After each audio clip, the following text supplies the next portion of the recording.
Hi everyone, before we get started, I just want to say thank you guys so much for 200 subscribers on the channel. Really wasn't expecting it to happen, but I'm super glad that it has. I had already had this video in the works planned for quite a while, but in the process of making this video is when we hit 200 subscribers. So I thought, why not? We'll make this the 200 subscriber special, considering this is something that I don't normally make content-wise. So hopefully it goes well. Hopefully you guys enjoy it. I had a lot of fun making this, and a lot of time went into it. So if you guys could leave a subscribe if you haven't already, like the video, ring the bell, comment, all that good stuff. And happy Halloween, and let's move on to the video. Halloween, a holiday enjoyed by millions. Dressing up as skeletons, zombies, and ghosts, getting candy, and generally embracing the horror genre while also incorporating a lot of camp. It's no surprise that the holiday has found its way into video games. Almost every online video game has some kind of Halloween event, whether big or small. World of Warcraft has Hallow's End, an entire map dedicated to it, and FPS MOBAs like Overwatch have Halloween Terror, with maps redecorated for Halloween, cosmetics for players to unlock, and an entirely unique PvE mode, Junkenstein's Revenge. However, one event sticks out above the rest, and at least in my eyes. Scream Fortress for Team Fortress 2. But why this particular event? Well, that's what I'm about to discuss. So sit back, relax, dim your lights, get your bag of candy, and get ready to experience the best Halloween event in all of online gaming.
So right off the bat, pun intended, this event may not seem like much at first.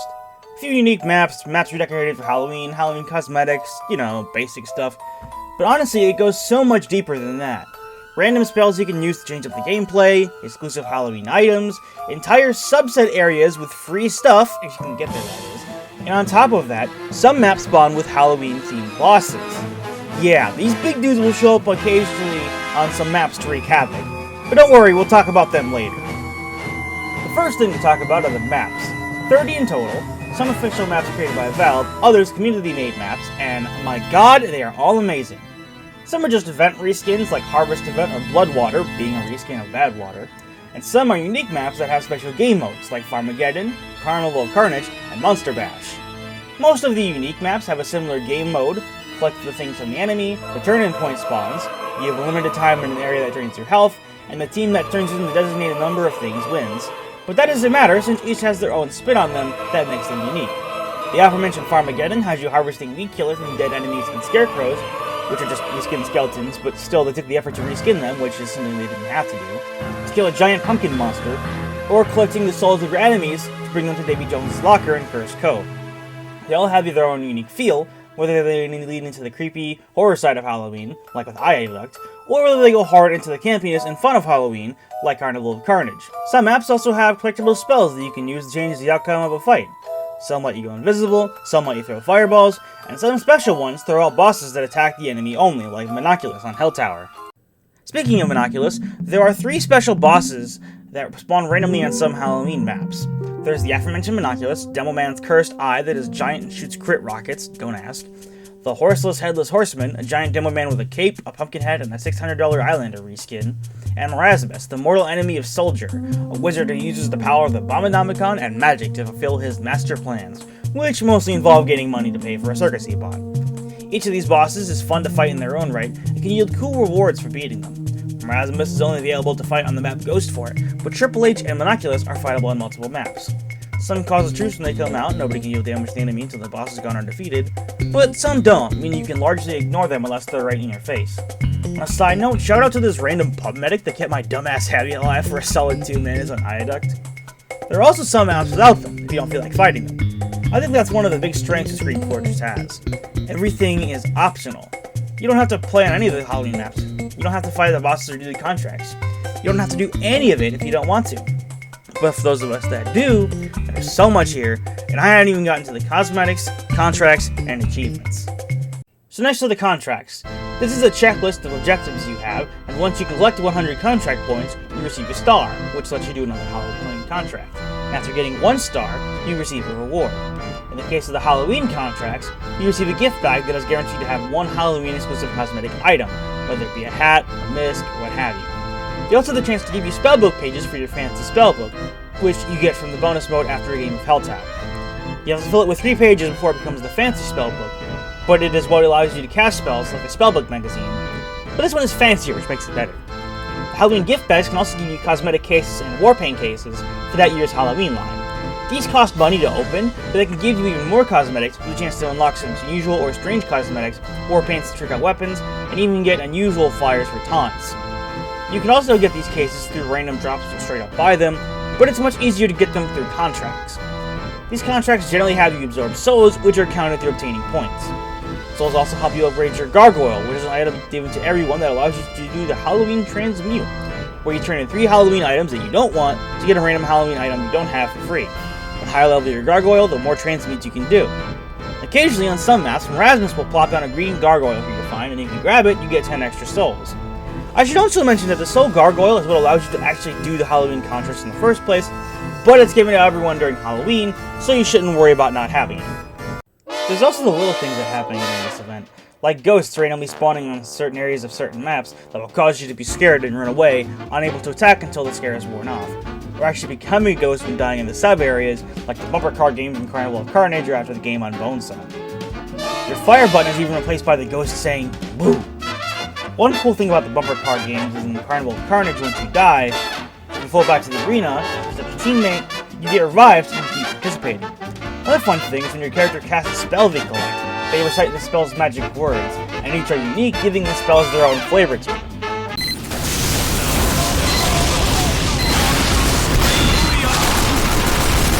So let's check out some of my experiences with the event this year. I decided that, at least for the first chunk of the event, I wanted to run around as Triple H. However, I didn't have his axe, but the cursed young man voodoo soul that gave me his skeleton legs. I looked up what his axe cost in the marketplace, and oh my god, I am not spending $600 on a weapon in ZF2. So I started to just use my Scotsman skull cutter instead, and run around like that as Demo Knight. However, something changed all of that. I was doing the Triple H contract on Man Manor, one of the map reskins respawned, and he had spawned near the first point. We were all attacking him and I had just respawned. I ran in and swung my axe over and over at him, and finally he died. Then I received the achievement Gourd, and I didn't know what that meant. I searched around and found out the achievement had given me the unusual haunted scrap metal, which you could use to craft either a helmet for the horseman or his axe. I already had the not unusual helmet from random drops the year prior. I just happened to have 2 refined metal in my inventory, plus the Scotsman skull cutter, so I was able to get the axe after all. Plus, not long after that, I ended up getting the last piece I needed for the whole set. Now I can run around as Triple H for the remainder of the Halloween event if I wanted, which was awesome. Or how about the multiple maps where Plutarch and Redmond are trying to send each other to hell because they hate each other? Their bickering always makes me laugh, and they have some really funny lines, especially on Ghoul Pit. Yes! I did it! There's also the maps that Marasmus is the announcer for, and he'll occasionally drop map-wide spells that affect all the players, such as everyone getting free crits for a period of time, giant or tiny heads, or covering everyone in Girardi, which he apologizes for profusely whenever that one happens. Marasmus himself is just really funny, and I always find myself chuckling whenever he's talking in his overdramatic tone.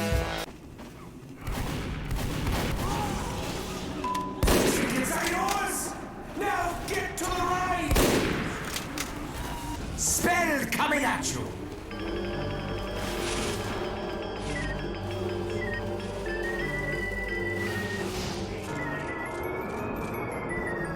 Submarinas. Charatito.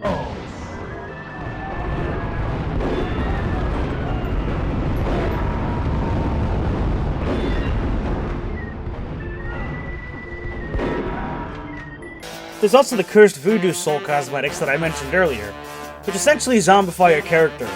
They also have unique voice lines that the rest of the team can hear, and some of them, like the soldiers, are pretty damn funny. I have returned from the grave to give the living haircuts. Also, a good majority of these maps were made by the community, and they all deserve massive props for coming up with these awesome maps. But my absolute favorite is Hell Train, one of the highlighted maps this year. The entire map is 2 haunted trains bound together by a single bridge, and they move along the tracks. But the best part is how the background changes while you move. You can literally just sit there in some secluded part of the map and just watch the backgrounds change. And occasionally some spell effect will affect other players, like on maps with Marasmus as the announcer. These can range from stuff like everybody becomes invisible, to everybody getting crits for a few seconds, to my favorite, which stretches everybody's player models to make them super tall and puts you in the third person so you can see just how wacky your player looks now. One of the spells turn the train tracks into a roller coaster, and your character even reacts to the sudden speed and loops. Well, Scout most notably. It's just a really good map that deserves more recognition, and is just a really good time. Look outside! Holy shit! I Look what looked the and I train's almost doing! threw up. Oh, hell. Holy fuck! This is awesome. cool! Hell That's yeah. we're upside down! That is okay. This is Oh, my it's a favorite roller map coaster. ever. So with all these things you can do at this event, why isn't it talked about more? Well, part of the reason is that this event has been happening for years now. We're playing Scream Fortress 14 at the time of making this video. I think it's also affected by the game itself not really being very mainstream anymore. Sure, it has lots of players, and there's still plenty of content on it out there, but the game came out in 2007, it's old news at this point. There are also, of course, people who don't like this event. Maybe they find the bosses annoying and intrusive to the game, or maybe they find it all repetitive. However, I think these people need to just stop complaining. Why? Well, as I mentioned before, all of this is optional. You don't have to do any of what I mentioned. If you want to just keep playing 2 Fort and be a friendly heavy giving out sandwiches to both teams, you can totally do that and ignore all of the Scream Fortress stuff. It's not required to play the game during the event's run. So to the people who complain about the event, if you don't like this event, you don't have to play it. And I think that's its greatest strength. It's fun for everyone, but doesn't have to be for everyone. Admittedly, that's all I have to talk about. I have no idea how long this video is going to be, but I wanted to end it with some fun clips anyway, so here you go. Thank you all so much for watching, have a happy Halloween, thank you for 200 subscribers, and I will see you in the next video. Bye everybody! Alrighty, so to end off this Halloween TF2 video, I thought I'd open some new crates. These are going to be the Halloween crates from last year, Crimson Cash, because this is my favorite one. My favorite cosmetics set for Halloween. So, we're going to see if we get any unusuals. Definitely do. Ah, yes. I love this item name. Yeah, it's not actually... It's not straight enough, I didn't think so.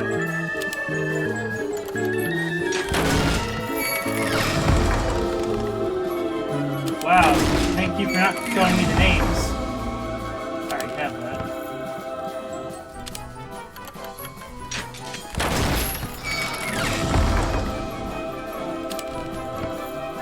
The fact that I can't see the names, we'll just open them all up and see what we get. Oh, nice. So glad I think that. I guess we'll just see at the end whether or not any of them were unusual. Oh, man, 3 items. Oh, war paint, nice. Is that the oh, it's Australian gold! Nice. Love to see it. You'll love to see it.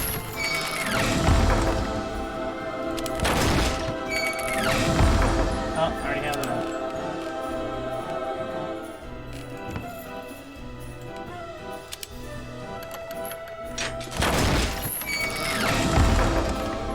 Hey, is that one of the pinks? I think it is. Yeah! That's awesome. Love to see it.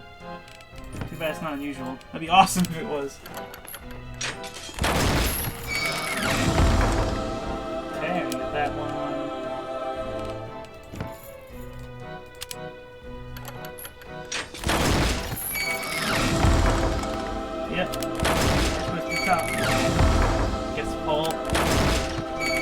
saw that. That one. Come on, I want an unusual. Give me one. Open 10 cases.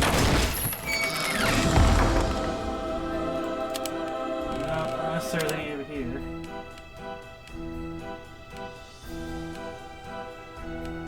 Nope. Dang. We'll use this to paint. I can't paint that then. Paint this. Yeah, that looks good. Alright. Well, no unusuals. Maybe if we open up some more paints. Alright, here we go. We got 10 of the Scream Fortress 13 war paints. This is the one that goes with the Crimson Cash from last year. See if we get any unusuals.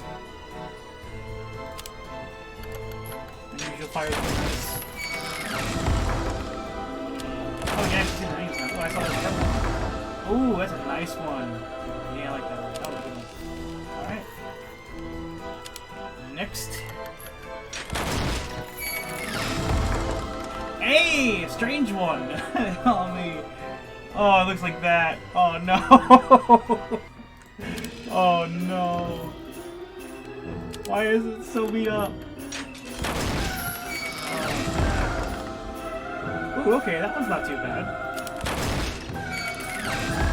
Another dueling minion. Yes, exactly what I wanted. Something that I already have like 15 of. Okay, that one's alright. That one's not too bad.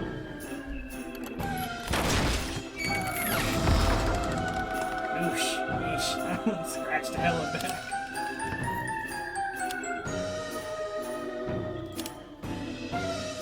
Come on, I want the unusual. Oh, let's go. That one is cool and it's strange. Hell yeah.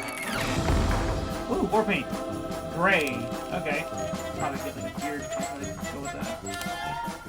A strange one. That's so cool. Oh. Stupid, honestly.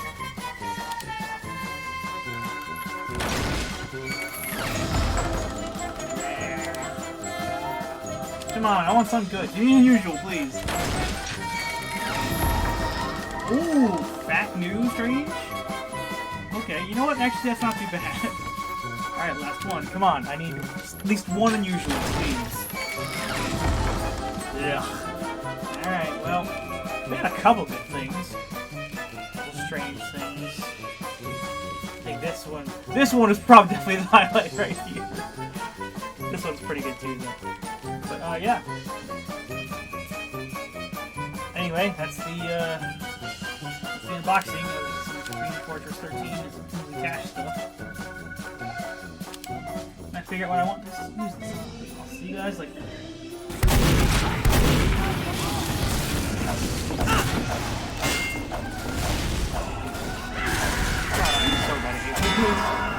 There's a spy on point.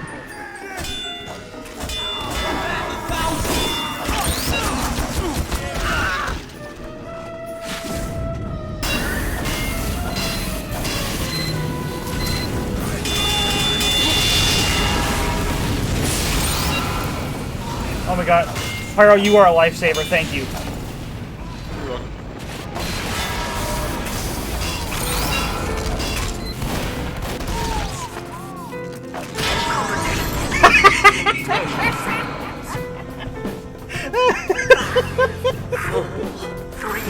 Oh, it's hilarious. I can't believe I actually got that.